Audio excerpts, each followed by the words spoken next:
we were very happy to be at Migori Law Court. Yes, we went there to present ourselves as the people who were who fallen victims in 2017 during the post-violence election. So due to the police brutality that we faced during that time, we moved to court so that at least our rights, God willing, at least one day, one time, we also feel that we are Kenyans if we get our rights, and if we meet those who can fight for our rights, well, yes, because it is something very painful. Yeah, like me, the day when I met, when I fallen a victim, I was just from a journey. Then I lighted from a motor vehicle. All of a sudden, I was bullet shot. Yes. But it is very painful that I could vividly not identify the person who shot me. So it was something very painful for me. And even to my fellow victims, they are also together feeling that pain with me. So that is why we moved to Migori Law Court so that at least we could find our rights. Furaha yangu kufika hapa kotini leo. Siku expect ya kwamba ningekuwa kotini leo siku ya leo. Lakini furaha yangu ni kwamba nimekumbukwa.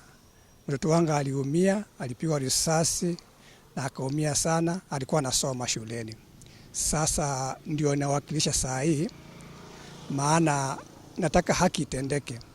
Na uzuri ni kwamba haki itatendeka, manake ni imani yangu na wengine ambao wale waliumia ya kwamba haki itatendeka.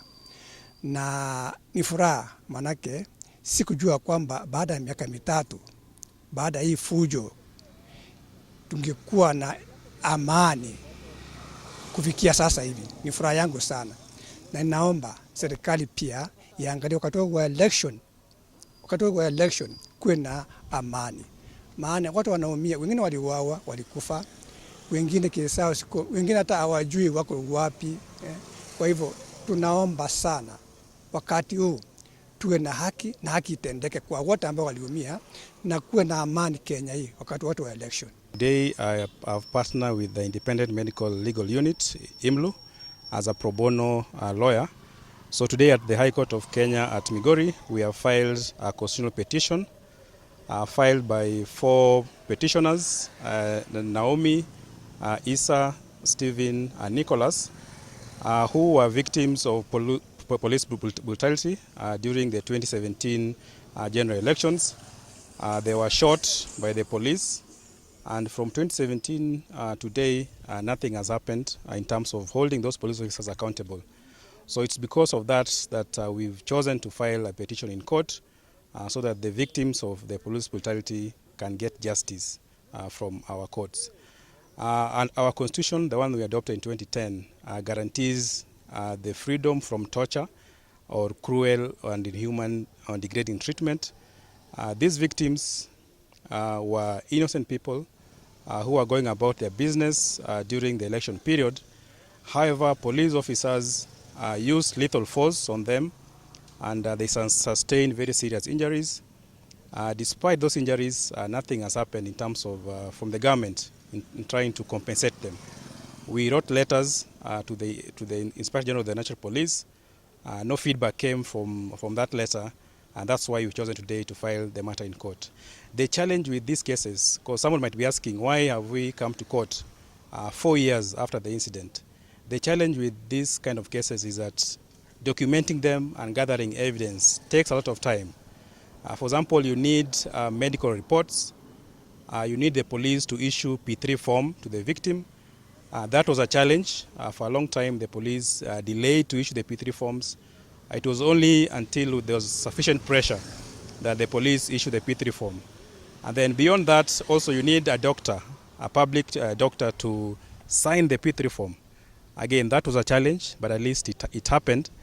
And after that, therefore, we had gathered sufficient evidence. It took a while because, again, you can't rush to court with a half-baked case. So we took our time and ensured that we had sufficient evidence.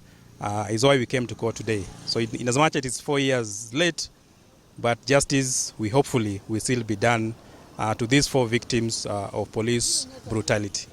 We are praying, for example, that the court awards damages. Damages is monetary compensation for violation of their rights, which is the freedom from torture. Also, these victims spent money. They were hospitals for surgery to retrieve the bullets from their bodies. So they spent money. So we're also praying for special damages, that the government compensates them for the money that they spent when they were undertaking medical attention. Also, we are praying that the Kenya National Commission on Human Rights and the Independent Police Oversight Authority be directed, liaising with the Inspector General of the Police, to compile a report of all victims of police brutality during the election period. Because it's only these 4 petitioners, but we know there were hundreds of Kenyans who suffered in the context of the election violence. So these 4 are just the face of the many faceless victims of police brutality. And therefore, they have brought this petition on their own behalf, but also on behalf of those many other people who could not get the resources or were not exposed enough to seek assistance maybe from IMLU.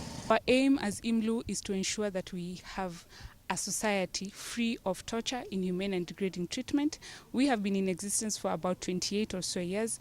We have worked with over 6,000 victims of torture.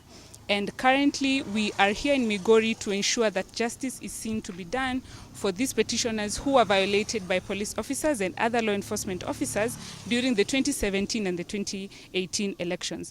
And for most people, it has seemed like a very long period of time in terms of investigations, but our view was that we ensure that this particular case is airtight, given the kind of evidence that is required. During the COVID-19, we saw more violations. In 2020, we had about 73 cases due to COVID-19 regulations enforcement, and we are hoping that in the event that the electioneering period is put together with the COVID-19, we may see another staggering number in terms of violations.